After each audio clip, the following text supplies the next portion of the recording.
Hello বন্ধুরা, welcome back to my channel flavours by Shubhra.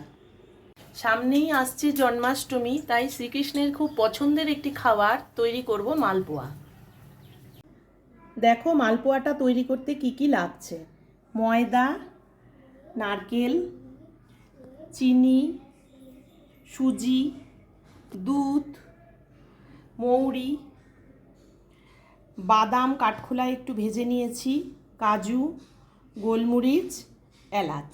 এই সমস্ত জিনিস আমি একটু ক্র্যাশ করে নেব। আমি ময়দাটার মধ্যে প্রথমে চিনিটা দিয়ে দিলাম,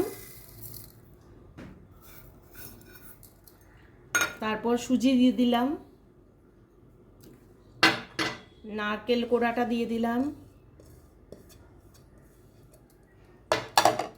বাদাম আর কাজু বাদাম ক্র্যাশ করে রেখেছিলাম সেটা দিয়ে দিলাম,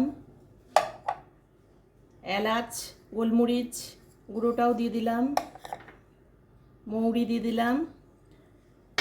এবার সবগুলো একসাথে ভালো করে মাখতে হবে।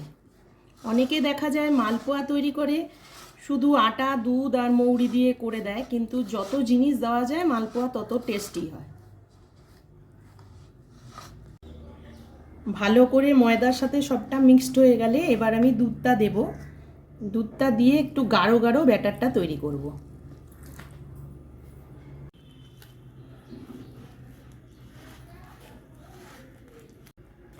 দেখো মিক্সচারটা ভালো মতো তৈরি হয়ে গেছে। যে যেরকম মিষ্টি খাও সেই হিসাবে চিনিটা দিও। আমি একটু অল্পই দিলাম। অনেকে গুড় দেয়, কিন্তু গুড়টা দিলে একটু গন্ধ হয়। উনানে লোহার কড়াই বসিয়ে তেলটা ভালো করে গরম করে নিয়েছি।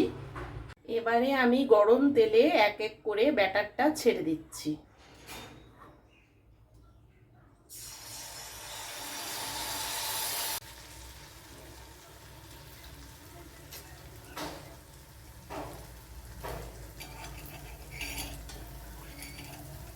কি সুন্দর ফুলে উঠেছে দেখো।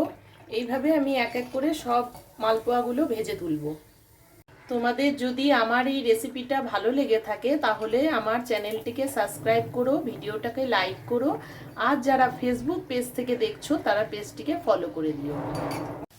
দেখো তৈরি হয়ে গেছে। এবার এক এক করে সব তুলে নিলাম।